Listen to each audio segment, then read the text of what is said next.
Il a une connaissance indescriptible et indiscutable en matière de relations internationales. La communication politique est aussi son affaire. En tout cas, c'est l'un des jeunes présidents de partis politiques qui s'est livré à la conquête perpétuelle du fauteuil présidentiel. Et on le sait, 2025 devient éminent. Prince Ekosso, président de l'USDP, Union Socialist Democratic Party, est notre invité spécial dans le cadre de cet entretien de Special Guest. Mesdames, Messieurs, bonsoir à toutes et à tous. Président, bonsoir et bienvenue. Bonsoir Romaric, c'est un plaisir pour moi d'être avec vous. Et je me dis que je suis l'un des privilèges camerounais d'avoir cet entretien avec vous de temps en temps avec votre maison de télévision. Et je me dis que je suis vraiment privilégié et je compte avoir un entretien fondamental par rapport à la vision que je porte pour le Cameroun et la vision que j'ai pour mon pays et pour la jeunesse camerounaise. Et c'est une thématique parmi plusieurs. Tout de suite, 2025 s'approche en grande pompe, président. Est-ce que vous êtes déjà heureux de vous savoir président de la République ou alors vous continuerez d'être président simplement de l'USDP? En fait, l'une des raisons pour laquelle je me suis lancé dans la politique, c'est parce que je voulais avoir une mainmise par rapport à ce qui se passe dans notre pays, parce que ça fait des années que notre pays est en train de sombrer dans les difficultés et dans ce qu'on appelle en anglais mismanagement. Et je suis lancé dans la politique parce que j'ai des idées et j'ai des compétences qui peuvent aider notre pays s'en sortir dans cette marasme que nous sommes en train de constater depuis fort longtemps. Alors, il faut rappeler que vous êtes justement bilingue. Cela peut se ressentir, président Prince Ekosso. Dites-nous, où est-ce que vous voyez le Cameroun en 2025? En fait, par rapport à ce que moi je vois et par rapport à ce que moi je compte avoir dans mon pays, c'est d'avoir un pays stable, un pays de sécurité, un pays prospère, un pays où les Camerounais, surtout la jeunesse camerounaise, sont lancés dans les activités qui profitent, n'est-ce pas, leur vie quotidienne et qui donnent l'impression, pas seulement l'impression, mais qui donnent la possibilité de chaque Camerounais d'être fier d'être Camerounais. Et vous parlez de stabilité, ça veut dire que quelque part, il y a certainement un problème. Où se trouve justement ce problème? Est-ce sur le plan économique, politique, social, ou alors vous avez en tant que visionnaire ou acteur politique déniché un autre problème que rencontrent les Camerounais? En fait, tout se passe mal dans notre pays. Toi-même, tu peux constater. Non, je ne constate pas, en tout cas. Je pense que tu vis au Cameroun. En effet. Et quand tu vis au Cameroun, à l'heure actuelle, tu es au courant du fait que même le football, qui était l'un des piliers des motivations des Camerounais, est en train d'être bafoué avec les différents désagréments de temps en temps avec soit le président de FECAFOOT, soit le coach, soit le MINSEP, et ainsi de suite. En fait, je suis en train de donner seulement un exemple par rapport à ce qui ne va pas dans notre pays. Mais dans le domaine de stabilité, stabilité sociale, stabilité politique, stabilité économique, nous ne pouvons pas dire que le Cameroun est stable. Parce que nous avons la guerre qui se passe dans le Nozo. Jusqu'à maintenant, les enfants n'arrivent pas à commencer l'école dans le Nozo. Parce que les séparatistes disent que l'école ne doit pas commencer. Dans l'extrême nord, nous avons Boko Haram. Toutes ces guerres prennent de l'argent des contribuables qui devaient être investis dans l'économie pour que nous puissions avoir l'accès à l'eau potable, l'accès aux routes. Le grand dialogue s'est tenu il y a quelques années aujourd'hui. Vous ne croyez pas que cet argent sert justement à implémenter les résolutions de ce grand dialogue? Mais si l'argent devait servir pour le grand dialogue, comme tu es en train de soupçonner, je peux dire que tu es en train de soupçonner, parce que le grand dialogue, moi je ne peux pas penser que c'était un dialogue. Je suis en train de le dire, parce que oui, c'est un fait, oui. C'est une actualité. En fait, c'est un événement qui s'est passé, en effet. Mais on ne sait pas comment cet événement a impacté cette notion de dialogue. Parce que le dialogue, ce n'est pas de s'asseoir et de dire que nous avons fait un dialogue alors que nous n'avons pas à s'entendre sur certains points. clés qui devaient vraiment accompagner, n'est-ce pas, cette démarche pour avoir la paix, la stabilité. Parce que si le dialogue a été vraiment passé, pourquoi jusqu'aujourd'hui les enfants n'arrivent pas à fréquenter dans le Nozo? Peut-être Voilà. dans votre projet de société en tant que formation ou président d'une formation politique, vous réussissez à répondre à la question du pourquoi. C'est ce que je suis en train de dire. Allez-y. Romaric. Si nous disons que nous sommes Camerounais et nous sommes prêts à avoir un Cameroun stable, un Cameroun prospère dans la paix, nous devons avoir la possibilité et cette sincérité de se regarder face à face comme je suis en train de vous regarder maintenant et de dire ce qui ne va pas. Et si on n'arrive pas à se dire ce qui ne va pas face à face, ça veut dire que nous ne sommes pas vraiment sérieux pour la construction de notre pays. Donc, si par exemple, il y a un problème qui fait en sorte que les enfants n'arrivent pas à commencer l'école dans le Nozo comme les autres enfants dans d'autres régions, ça veut dire qu'il y a un problème là-bas jusqu'à maintenant. Et on doit se poser des questions. Quels sont ces problèmes? Jusqu'à il y a de cela 8 ans maintenant que ces problèmes perdurent. Et comment nous pouvons faire pour que ce problème-là soit pas identifié, parce que le problème est déjà identifié. Identifié, oui, mais soit résolu. Soit résolu. Et comment on fait pour que ce problème soit résolu? On doit poser certaines questions clés. Et c'est ces questions que je suis en train de poser et de répondre en même temps sur cette émission. Et je pense que si nous sommes vraiment très honnêtes envers nous-mêmes, nous allons trouver ces réponses en posant des vraies questions. Président Prince Ekosso, dites-nous alors clairement, un projet de société, je veux dire, de manière subtile comme ça, clairement présenté ici, en quelques lignes seulement, vous avez certainement des objectifs à atteindre, peut-être avant 2025, pendant 2025 et même après. Bien sûr. En fait, pendant ces périodes, et comme je suis devant vous, c'est pour informer les Camerounais qu'il y a un jeune Camerounais qui s'appelle Prince Ekosso, qui, depuis fort longtemps, je suis en train de militer dans un parti politique qui s'appelle United Socialist Democratic Party. Et dans ce parti politique, nous avons un projet pour la société. Et ce projet fait en sorte que le Cameroun puisse avoir une réflexion holistique. Une réflexion holistique. Et quand nous parlons d'une réflexion holistique, ça veut dire que quoi? Ça veut dire que nous devons dépasser cette étape où nous pensons que je suis Bamileke, je suis Ewondo, je suis Bassa, ainsi de suite. Nous devons dépasser ce stade. Nous devons nous regarder comme une nation, un pays tout entier, où nous avons des systèmes majeurs, c'est-à-dire nous avons un système anglo-saxon et nous avons un système francophone. C'est ce système-là que nous avons hérité. Et c'est ce système qui a influencé notre quotidien de chaque jour. Et nous ne pouvons pas prétendre dire que ces systèmes-là n'ont aucun impact dans notre vie. Oui. Et ces systèmes-là doivent être managés d'une manière où chaque système se respecte. C'est pour cela qu'on appelle ça One Nation, Two Systems within the context of a federal constitution. Dans les années 61, nous avons eu un système fédéral au Cameroun qui a bien marché, qui a donné l'impression que le Cameroun était vraiment sur la voie d'émerger. Pourquoi subitement, en 1972, on a annulé ce système? On a banalisé ce système-là. Peut-être parce qu'on s'est rendu compte que ça n'avait pas un réel impact sur le développement du pays, je ne sais pas. Mais Romaric, il faut comprendre, c'est cette annulation de ce système qui a prolongé, qui est l'émanation de tout ce désordre, vous voulez de subir aujourd'hui comme désordre, comme la guerre dans le Nozo, comme la division, ainsi de suite. Parce que quand un système est faux, ça veut dire qu'elle est faux. Et je pense que le système en place, elle est faux. Et nous devons faire une révision de ce système. Et c'est ce système que nous sommes en train de proposer.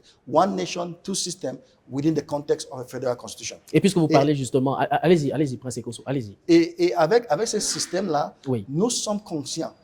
Parce que ça va avoir l'impact de chaque région au Cameroun.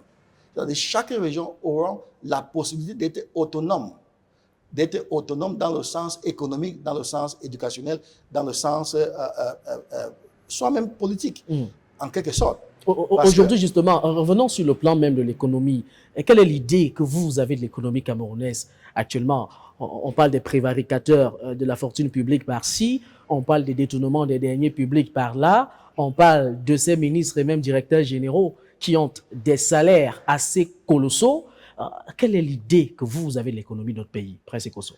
En fait, notre économie est vraiment une économie un peu, je ne sais pas quel mot utiliser, mais d'une manière, ce qu'on appelle en anglais a kind of freedom economy. Oui. C'est-à-dire libertinage. Oui, l'économie est à la portée de tous. Chacun fait ce qu'il veut. Oui. Il n'y a aucune comptabilité. Les gens, aucune traçabilité. Il y a peut-être parfois, tu entends qu'il y a les hautes institutions par-ci, il y a les hautes institutions par-là. En fait, de temps en temps, il y a les dossiers qui sont, on dit que c'est un dossier c'est un document faux venant de la présidence. Tu peux imaginer. On les appelle des vrais faux documents. Voilà. Donc, nous sommes dans un système où chacun fait ce qu'il veut. Il n'y a pas la comptabilité. Pour avoir un système, pour avoir un pays, pour avoir une économie qui a l'impact vraiment profond sur la vie des citoyens d'une manière quotidienne, il faut avoir un système de comptabilité. C'est-à-dire, les responsables doivent donner le compte rendu aux populations de temps en temps par rapport à leur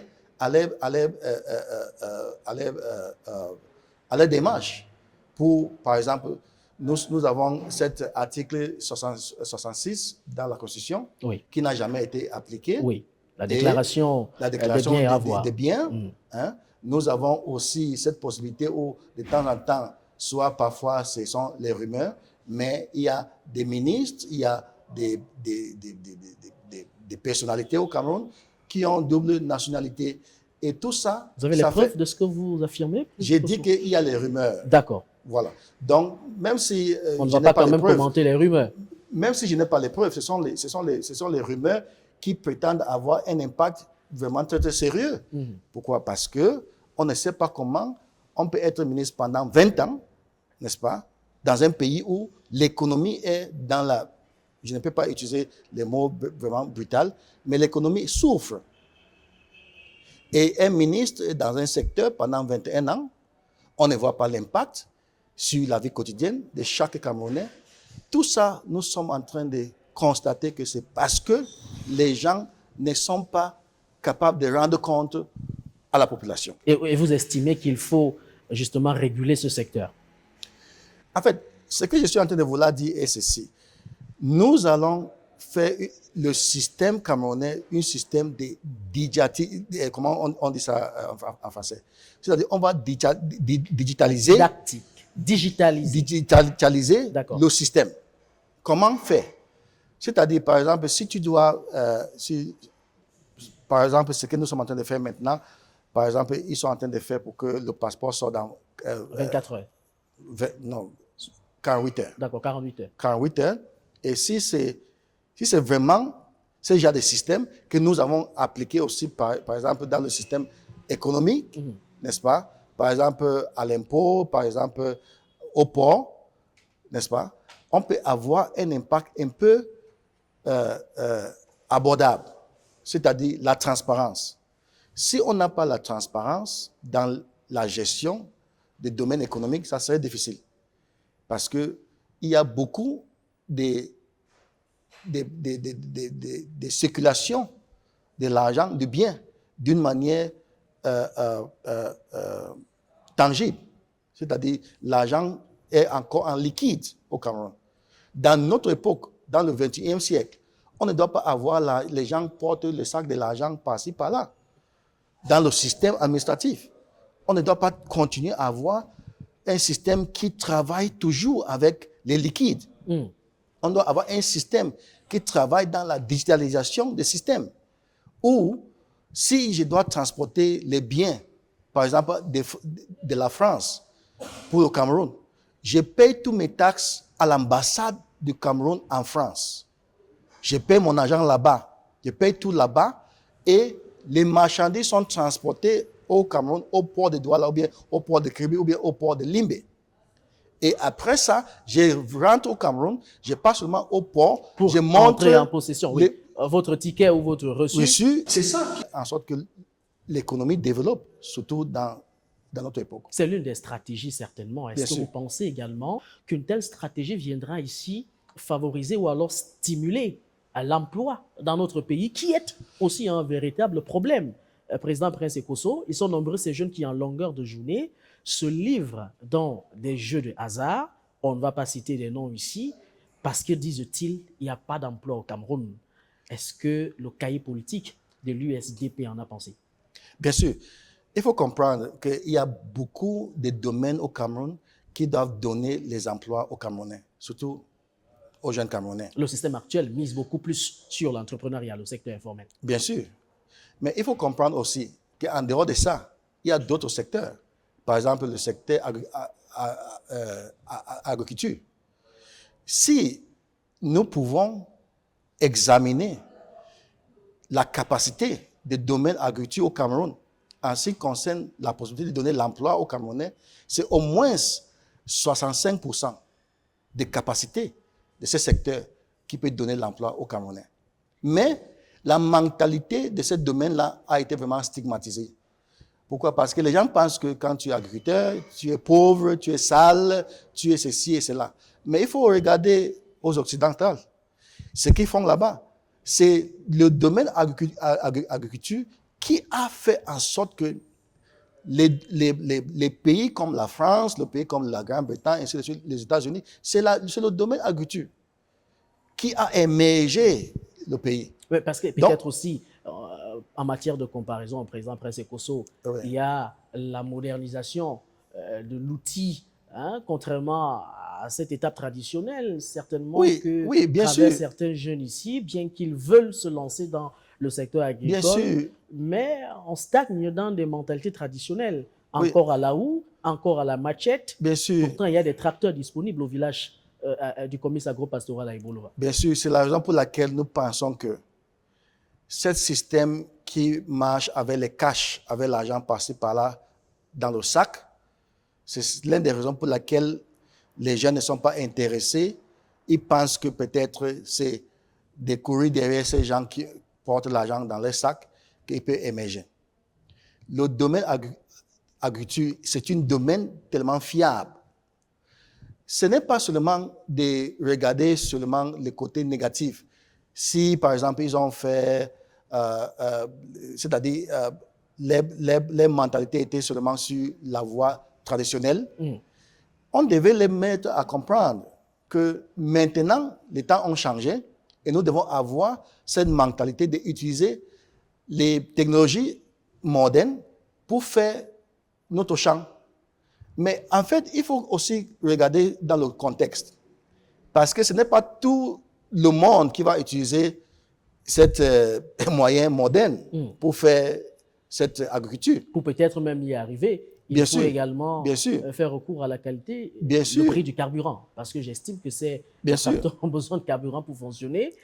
Nous avons besoin de technologies. Ce n'est pas seulement le carburant, mais il y a aussi le solaire. Oui. On va utiliser toute cette technologie-là. Mais ce n'est pas tout le monde qui aura cette habilité d'utiliser tout ça. Et donc, c'est pour cela que nous devons avoir le contexte pour ce domaine d'agriculture. Si, par exemple, je viens, par exemple, à Mulundu, par exemple, je vois un papa ou bien une maman qui ont peut-être des hectares. Je ne vais pas dire que, bon, maintenant que vous avez des hectares, pour construire peut-être la patate ou bien la banane, je vais vous donner un engin qui coûte peut-être 2 milliards. Non, on doit contextualiser, c'est-à-dire la promotion de ce domaine-là. De chaque domaine, de chaque Camerounais ou bien de chaque famille ou bien chaque personne identifiée pour ce domaine, nous devons lui donner les moyens adéquats pour qu'elle puisse utiliser pour développer son terrain ou bien de faire jaillir le domaine agriculture dans son domaine. Alors aujourd'hui, est-ce que vous croyez au fait que la stratégie implémentée par l'actuel système peut conduire et aboutir à quelque chose d'intéressant? En fait, je ne peux pas dire... On a la Chambre d'agriculture, des pêches l'élevage et même des forêts, la CAPEF. On a son ministère tutelle, le ministère de l'élevage. On a d'autres ministères également, mais on a l'impression que les choses tardent encore à sortir la tête de l'eau. Oui, je ne peux pas dire que toutes ces initiatives ne sont pas bonnes. D'accord. Mais il faut comprendre une chose dans notre pays. L'une des raisons pour laquelle les choses tardent de s'émerger, c'est parce que nous avons un système tellement centralisé. C'est l'une des causes pour laquelle les choses ne peuvent pas avancer. Parce que parfois, les gens veulent faire, par exemple, les passeports et quittent Ngandé pour venir à Yaoundé. Les gens veulent faire les cartes d'identité et quittent Ngandé pour venir à Yaoundé. Ce système centralisé, c'est ça qui empêche, c'est-à-dire l'épanouiement du Cameroun. Si on divise les tâches, on laisse pour que les responsabilités soient divisées de chaque région, chaque ministère fait les responsabilités. C'est peut-être ce qui est fait avec la question de décentralisation. Ou alors vous ne croyez pas en son existence formelle au Cameroun, la décentralisation? Bon, il y a le mot décentralisation. Oui. Il y a l'application de ce mot décentralisation. Nous avons l'application de façade, n'est-ce pas? Et nous Entre avons, ce qui est dit et ce qui est fait, voilà. il y a un Donc, grand nous fossé. ne pouvons pas prétendre de dire qu'il y a décentralisation au Cameroun, Oui. alors que le maire qui est à Boya, n'est-ce pas, n'arrive pas à exécuter un projet sans avoir le recours à Yaoundé. Donc, tout ça, ce sont les choses que nous sommes en train de décrire. On ne peut pas dire que nous avons donné le pouvoir décentralisé, mais en même temps, ces mêmes gens n'ont pas le droit d'exécuter le projet sans avoir, n'est-ce pas, avoir la validation venant de Yaoundé. Alors, puisque vous parlez justement de Yaoundé, qui est le siège de ces institutions, abordons cette thématique relative, n'est-ce pas, à la stabilité, même à la sécurité dans notre pays. Qu'est-ce que le cahier politique de ce grand parti politique que vous guidez aujourd'hui prévoit pour, n'est-ce pas, assurer davantage la sécurité et la stabilité des jeunes Camerounais? En fait, si on parle de la stabilité de notre pays, moi, je regarde ça d'une manière, de deux façons. Allez-y. Il y a cette stabilité, d'abord la stabilité morale. Oui. Est-ce que les Camerounais sont stables dans leurs pensées? Et pour que les Camerounais puissent être stables dans leurs pensées, il faut deux choses principales. Un, il faut que les Camerounais puissent avoir la confiance de leurs dirigeants. Est-ce que les Camerounais ont confiance en leurs dirigeants? La deuxième chose, il faut que les Camerounais puissent avoir, c'est-à-dire la foi en eux-mêmes. Est-ce que les Camerounais ont la foi en eux-mêmes? C'est ça les questions. Parce que la dirigeance, c'est-à-dire, pour construire une société, ce n'est pas la magie. C'est une collaboration entre les citoyens. C'est une concorde entre les citoyens. C'est-à-dire, on devait s'entendre sur certains principes. Est-ce que les principes qui sont vraiment qui sont identifiés, soit dans les lois, soit dans la Constitution, est-ce que ces principes sont appliqués par ces dirigeants? C'est ça la question. Est-ce que les Camerounais ont foi à ces dirigeants en ce qui concerne la manière de l'application de certaines lois et de la Constitution? Si nous n'avons pas la stabilité à ce niveau d'une manière morale envers nos dirigeants, ça pose problème. Maintenant, cette situation peut être transformée d'une insécurité physique, qui est ce qui se passe maintenant dans le Nord ou bien dans le Boko Haram. Donc, pour moi, pour avoir la stabilité, il faut manager l'esprit des Camerounais. Il faut manager le comportement des Camerounais. Il faut manager la façon de laquelle les Camerounais aperçoivent le leadership au Cameroun. Si les Camerounais continuent à percevoir le leadership comme ils sont en train de percevoir aujourd'hui, ça serait très difficile. Donc, nous devons changer la perspective de leadership au Cameroun pour que nous puissions avoir une stabilité morale et qui va se transformer en une stabilité physique. Voilà un peu ce que... Alors, vous avez touché une question qui nous intéresse ou qui m'intéresse, par exemple, Prince Ekosso, c'est celle relative à la situation dans les régions en crise, notamment le nord-ouest et le sud-ouest du Cameroun. Là-bas, on parle quand même de terrorisme et même parfois de grand banditisme. Que dis-je encore? Qu'est-ce que vous, concrètement, vous pouvez proposer pour lutter contre ces deux fléaux qui perturbent la quiétude de plusieurs Camerounais? En fait, il faut comprendre que la crise anglophone, c'est une crise qui a vraiment détruit beaucoup de choses. En ce qui concerne soit notre histoire, en ce qui concerne le bien physique et l'être humain. Et chaque fois que je pense à cette crise, ça me rend un peu malade. Pourquoi? Parce que nous avons perdu beaucoup. Et pour moi, cette crise ou bien cette instabilité qui perdure dans le Nozo, c'est une instabilité qui a été, pour moi, qui a été négligée, du premier point, et deuxièmement, qui a été fabriquée. Parce que si, quand les choses ont commencé depuis je ne peux pas même entrer dans le 2016. Je vais entrer même peut-être depuis 1961. Le président actuel est au courant de ces problèmes parce qu'il était l'un des gens qui ont été envoyés pour étudier la situation entre le Southern Cameroun et le East Cameroun. Donc, il maîtrise actuellement la situation, il connaît. Donc, mais s'ils n'ont pas résolu ça depuis 1961 jusqu'à aujourd'hui, que ça a déclenché en 2016, ça veut dire qu'on a négligé le problème. Et quand tu négliges un problème, ça a des impacts. Ça peut avoir des impacts très négatifs. C'est ce que nous sommes en train de constater aujourd'hui. Alors, vous nous situez dans les faits, dans le contexte qui, je ne vais pas dire connu, parce que ils sont nombreux, ces Camerounais, qui savent que la crise, justement, a pris effet en 2016. Mais la question fondamentale reste et demeure. Vous êtes certainement un parti politique des oppositions, mais à côté de cela, vous pouvez faire des propositions pour améliorer les conditions qui se vivent, n'est-ce pas, dans ces différentes régions. D'où la question, qu'est-ce que vous, concrètement, fondamentalement, pouvez proposer, n'est-ce pas, pour apporter de la calmie dans ces parties du Cameroun?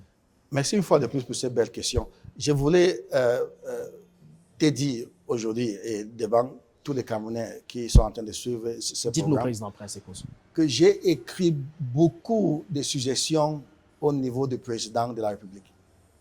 J'ai écrit à certains hauts gradés par rapport à la solution de ce problème. Oui. Aujourd'hui, je suis en train de dire la même chose, et ce qui est inscrit dans notre plan politique, pour que le problème soit résolu. Ce que nous avons eu en 2020, 2019, comme dialogue national, ce n'était pas un dialogue, c'était une monologue. Et nous devons avoir la capacité d'avoir un dialogue, un vrai dialogue, où s'assoit tout le monde, où on va écouter tout le monde. Qu'est-ce que vous mettez dans tout le monde? Les plus de 25 millions de Camerounais? Quand je dis tout le monde, il faut comprendre que le Premier ministre actuel est parti en Afrique du Sud pour rencontrer les Camerounais là-bas. Il est parti encore au Canada pour rencontrer les Camerounais là-bas. Et quand tu dis que pourquoi tout le monde, pourquoi ils ont envoyé les gens en étranger? Ce n'était pas lui seul. Le gouvernement a envoyé d'autres hauts gradés pour aller contacter les Camerounais par-ci, par-là.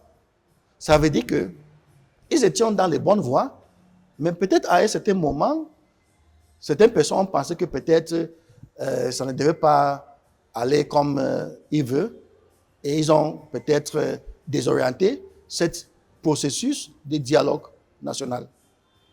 Nous devons s'asseoir. Quand je dis tout le monde, vous allez consulter tout le monde. Mais ce n'est pas tout le monde, ce sont les idées que tout le monde va donner, que certaines personnes, certains experts vont s'asseoir pour prendre ces résolutions maintenant et pour appliquer ces résolutions. L'application des résolutions sincères, c'est l'une des possibilités pour s'en sortir dans ces crises. On ne doit pas prétendre d'appliquer les résolutions alors qu'on ne va pas appliquer les résolutions. Alors, c'est certaines thèses. Je pense quand même qu'il faut, à côté peut-être proposition, renforcer le système de sécurité dans ces différentes parties, parce qu'ils sont nombreux, ces jeunes Camerounais qui sont envoyés au front. Et aujourd'hui, on ressent une certaine, je ne vais pas dire réticence, venant de la part de d'autres jeunes. Vous pensez ou vous épousez l'idée de ces acteurs politiques, aussi des oppositions comme vous? La sécurité est nécessaire dans tout le territoire national. Il existe déjà. Ils ont parlé de renforcement. La sécurité est nécessaire dans tout le territoire national. Donc, chaque Camerounais doit sentir en sécurité là où il se trouve. Donc, maintenant, quand on dit qu'on prend les dispositions pour renforcer la sécurité dans le NOZO, j'ai vu cette disposition-là, et c'est seulement surtout par rapport à cette rentrée scolaire. En effet. Mais quand je regarde ça, je dis que donc la sécurité doit être seulement d'une manière cérémoniale, c'est-à-dire seulement quand il y a une cérémonie, c'est-à-dire rentrée scolaire, on fait les renforts de la sécurité. Pendant ces périodes-ci, ils sont en train de faire quoi pour que les citoyens qui sont là-bas soient dans la sécurité? On ne doit pas faire semblant que nous sommes en train de travailler pour le pays alors que vraiment ce travail est regardé par les Camerounais comme si nous sommes en train de jouer avec les jouets. La vie humaine n'est pas un jouet. Donc on doit prendre certaines dispositions sérieuses et concrètes pour que le pays soit en sécurité. Le pays, pas certains individus. Nous devons avoir cette conscience de protéger le territoire national avec vigueur, avec sincérité, avec amour, avec une pensée pour le développement. La sécurité, c'est pour que les gens puissent avoir cette possibilité d'être à l'aise pour faire les quotidiens. Mais si, jusqu'aujourd'hui, l'école n'a pas commencé dans le NOZO, c'est quel dispositif que vous avez dit qu'ils ont pris par rapport à ce renforcement de la sécurité? Donc, il faut regarder ça d'une manière très, très près. Parce que nous ne devons pas jouer avec le pays comme si c'est un jouet. Le pays n'est pas un jouet. Et c'est parce que le pays n'est pas un jouet qu'ils ont bien voulu aussi instituer la question de cette couverture santé universelle. Le président de la République l'a d'ailleurs mentionné, il attache un intérêt particulier à cette couverture santé universelle depuis 2017. On l'a vu lors de son adresse à la nation le 31 décembre 2017, où il pensait, il martelait qu'il faut absolument accélérer le processus pour que les Camerounais aient accès aux soins de santé facilement. Vous avez déjà eu à bénéficier de ce privilège gouvernemental? En fait, moi, je pense que on ne doit pas seulement adopter, n'est-ce pas, certains concepts, parce que nous avons vu... C'est un concept, la CSU? Écoutez, nous avons un contexte au Cameroun. Oui. Le contexte actuel au Cameroun, ça veut dire que les Camerounais n'arrivent pas à avoir l'accès à la santé. Et pour avoir l'accès à la santé, on passe par la construction des services de santé dans certains districts, dans certaines régions, ainsi de suite. C'est peut-être par le responsable de cette institution ministérielle. On l'a vu inaugurer. Combien de médecins on forme ici au Cameroun d'abord? Il faut poser ces questions. Oui, ils sont très nombreux. C'est à partir de là. Ils sont très nombreux. C'est combien de Camerounais ont l'habilité d'être protégés, d'être soignés par combien de médecins? Ce sont les statistiques qu'il faut regarder. C'est par là où tu vas dire que tu es capable d'établir une santé universelle. Vous comprenez un peu? Donc, il faut que nous puissions être francs envers notre vision politique pour notre Cameroun. Et il faut que nous puissions être contextuels dans notre approche. On ne doit pas seulement prendre les idées comme ça dans les airs. On pense qu'on va appliquer ça en même temps ici au Cameroun. Nous devons savoir combien de médecins sont formés au Cameroun. Ils sont habilités de prendre soin de combien de Camerounais. C'est ça. C'est à partir de là, on va faire ce constat. Et à partir de là, on fait comment on fait pour soigner certaines maladies. Et si c'est toutes les maladies qu'on va importer les médicaments en étranger, Est-ce que nous n'avons pas l'habilité de fabriquer certains médicaments ici au Cameroun? Est-ce que nous n'avons pas les produits pour fabriquer certains médicaments au Cameroun qui vont soigner les maladies contextuelles? Nous avons tout ça.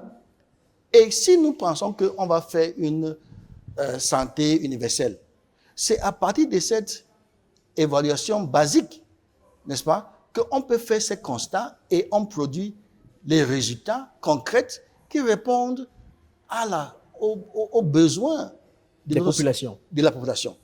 On ne doit pas prendre les choses comme ça dans les airs, on dit que universel, machin, tout ça. C'est l'une des raisons pour laquelle les choses s'attardent. Parce qu'on copie et on veut coller.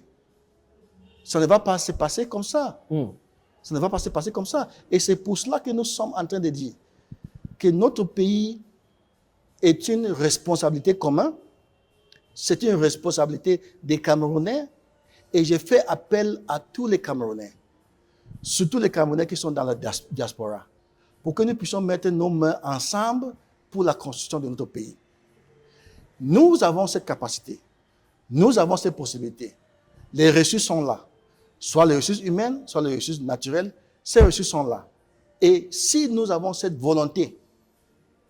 volonté-là va transformer tout ce que nous sommes en train de vouloir faire pour un bien commun et pour un résultat positif pour le bien de notre pays. Alors, Président Prince Ekosso, certainement pour sortir de cet entretien, dites-nous comment est-ce que vous percevez les relations diplomatiques entre certains pays, n'est-ce pas, étrangers, et même l'État du Cameroun.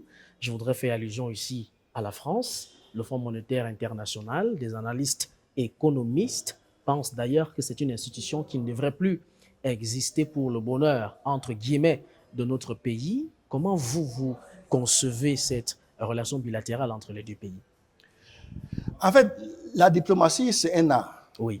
Et dans cet art-là, il faut avoir la possibilité de coopération. Parce que chaque pays dans le monde a une frontière avec un autre pays.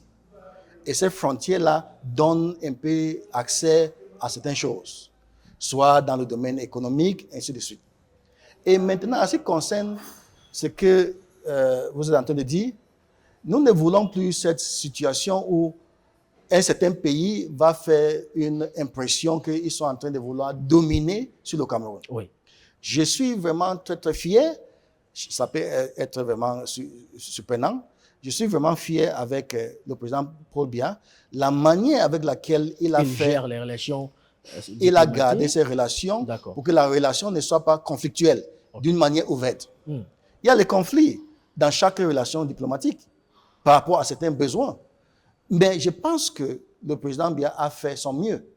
Et c'est notre tour de donner l'impression que nous avons bien compris comment fonctionne la relation diplomatique et quels sont les objectifs de certains pays par rapport à certains pays. Alors, parce que vous appréciez, on comprend tout de suite que si jamais le fauteuil présidentiel vous est, je ne veux pas dire donné, mais alors si les Camerounais vous font confiance pour 2025, il est clair que vous allez continuer dans la logique du président Paul Biya en matière de relations diplomatiques, certainement. En fait, je peux vous dire ici aujourd'hui que le président Biya a été vraiment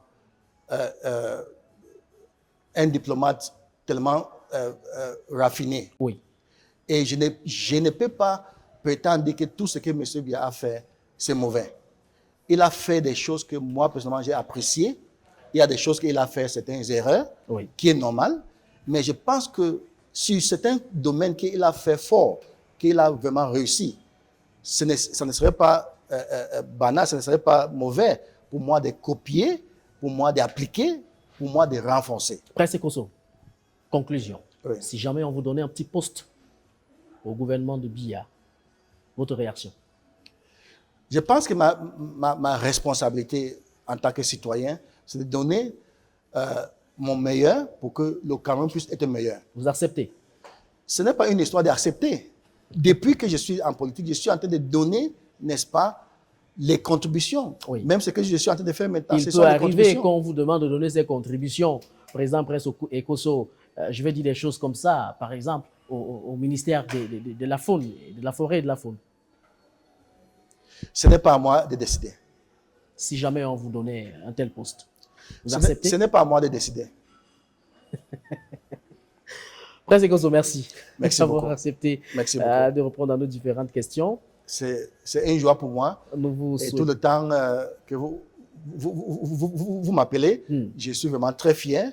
Et tout ce temps que j'ai eu ces relations avec toi, je pense que ma vie politique, et surtout en ce qui concerne mon impression qui vient des côtés des Camerounais francophones, oui. cette impression grandit plus fort aujourd'hui que peut-être l'année passée. Donc, Merci. je suis tellement fier de votre maison de télévision et tous ces autres journalistes qui sont venus aujourd'hui pour cet entretien. Je suis tellement fier de vous et je suis content. Et que Dieu vous bénisse et que Dieu bénisse le Cameroun. Que Dieu vous bénisse également. Très bonne chance pour 2025. Le combat sera certainement rude face au Rassemblement démocratique du peuple camerounais. Je suis vraiment je suis à l'auteur de cette compétition. Au grand plaisir. Mesdames, Messieurs, merci également merci à beaucoup. vous de nous avoir regardés dans le cadre de cet entretien encore spécial. Special Guest se referme avec un autre invité spécial. Les portes seront ouvertes pour un autre invité spécial. À très bientôt.